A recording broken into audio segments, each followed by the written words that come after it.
अजीब चीज है ये सियासतदान, ये पॉलिटिशियन खुद से चला नहीं जाता, देश को चला रहे। अरे बाप रे, ये तो धोती खोल रहा है। अरे रिटायर्ड हो जाओ भाई, सभी हो जाते हैं, टीचर भी। अरे कह रहा था सभी रिटायर्ड हो जाते हैं, आप हो गए, वकील भी, क्लर्क भी हो जाते हैं, मैनेजर भी होते हैं, दुकानदार भी हो जाते हैं, पूंजीपति, इंडस्ट्रियलिस्ट भी, जब उनकी अगली जनरेशन तैयार हो जाती है। और दोस्तों 2024 के चुनाव को लेकर अमित शाह जी भी लगता साहब जी की तरह झूठे वादे करने लगे हैं। और दोस्तों हमारे देश के युवा पढ़ लिख कर समोसा तलने लगे हैं। क्योंकि दोस्तों साहब जी ने युवाओं को नहीं दिया रोजगार, इसीलिए बेचारे बैठे हैं घर पे आज बेकार।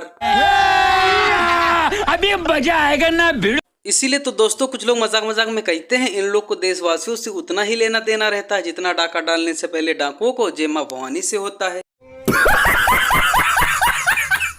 सबसे बड़ी बात है एक कांग्रेस के राज में दिन दूनी रात चौगुनी धर्मांतरण बढ़ रहा है।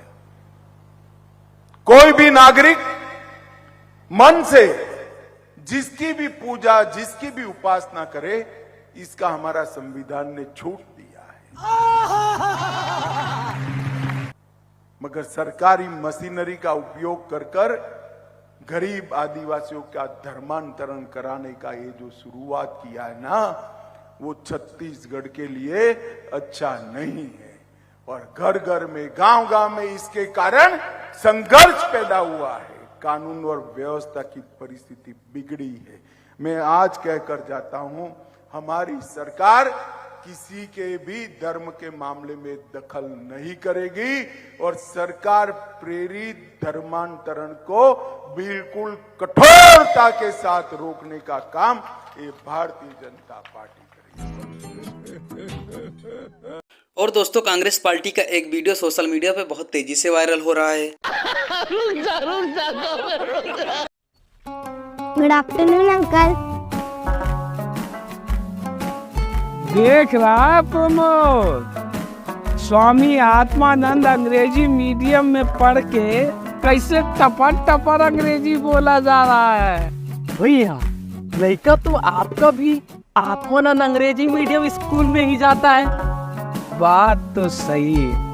तो भैया तो क्या, भरोसा बरकरार, फिर से कांग्रेस सरकार। और दोस्तों कांग्रेस पार्टी की सुपीरियर मैडम जी ने 5 किलो टाइट डाला और बीजेपी को धो डाला। आज छत्तीसगढ़ में भारतीय जनता पार्टी ने अपना घोषणा पत्र लॉन्च किया। एक चीज बड़ी इसमें रोचक रही, उस घोषणा पत्र का नाम मोदी की गारंटी दिया गया है। और यही नहीं, मोदी जी ने अपनी गारंटी को बकायदा साइन करके निकाला है। ये जो घोषणा पत्र है ये प्रधानमंत्री के सिग्नेचर के साथ आया है।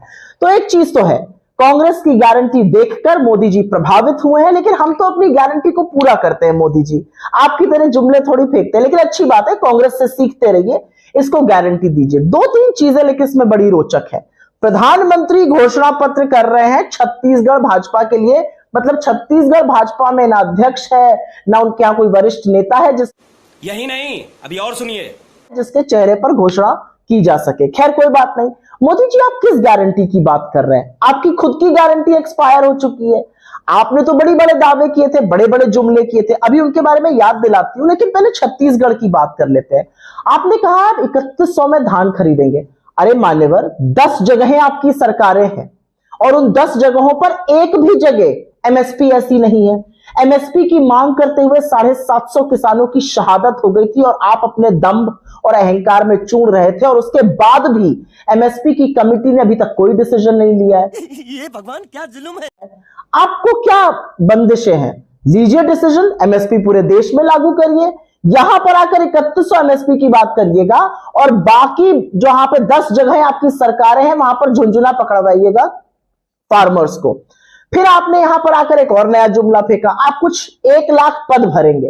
अरे 10 लाख से ज्यादा सेंट्रल पद खाली पड़े हैं, आपके एक हस्ताक्षर से भर जाएंगे, पहले उसको भर दीजिए। तो यह गारंटी भी फुसफटाका निकली। गजब बेइज्जती है। उसके बाद आपने एक नई गारंटी दी, ये भी आपने हमसे सीखी, अच्छी बात है, आप राजस्थान से ये सीख कर आए। 500 रुपए में गैस सिलेंडर। 10 जगह सरकारें हैं आपकी, एक जगह आप 500 रुपए में गैस सिलेंडर नहीं बेचते हैं। थोड़ी सी शर्म कीजिए, इतना पाखंड और इतना मूर्ख इस देश की आधी आबादी को मत समझिए। उसके बाद आपने कहा भ्रष्टाचार के खिलाफ आप एक आयोग खोलेंगे छत्तीसगढ़ में। मान्यवर, वो जो तोता है आपका अडानी, उसकी जांच कब कीजिएगा? उसके लिए कौन सा आयोग गठित करिएगा? कब डीआरआई और सेबी को बोलिएगा कि कुछ दस्तावेज इकट्ठा करें और उनकी जांच करें? कब तक उनको बचाते रहिएगा? आज सवाल इस बात का है। और फिर आपने कहा कि आप 5 लाख जो आदिवासी हैं उनको पट्टे पर उनका पट्टा देंगे।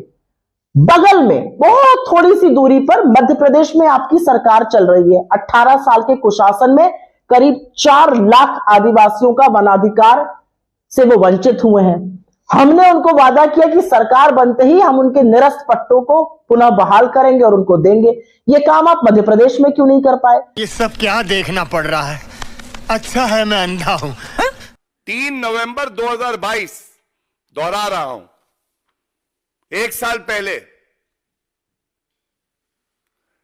इसी तरह का प्रदूषण था।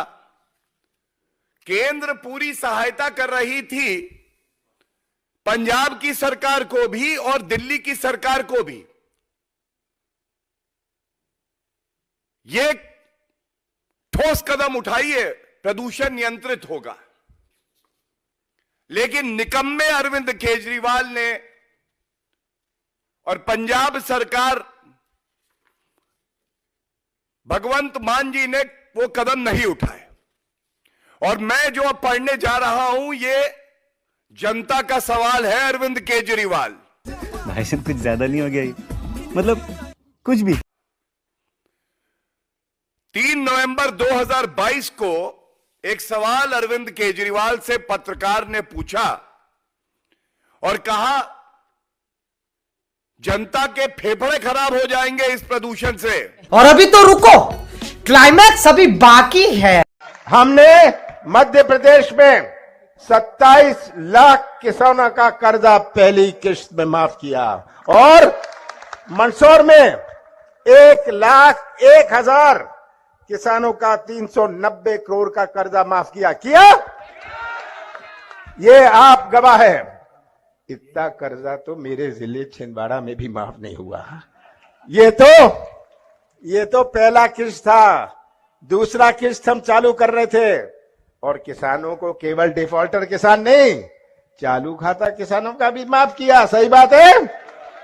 और मैं तो आपसे ये पूछना चाहता हूं, किसानों के लिए हमने वचन दिया है, किसानों का कर्जा माफ फिर से शुरू करेंगे और किसानों को 5 हॉर्स पावर तक की सिंचाई पंप की बिजली मुफ्त देंगे। किसानों को कम से कम 12 घंटे बिजली देंगे। मस्त जोक मारा रे, ये हंस रहे हलकट हंस।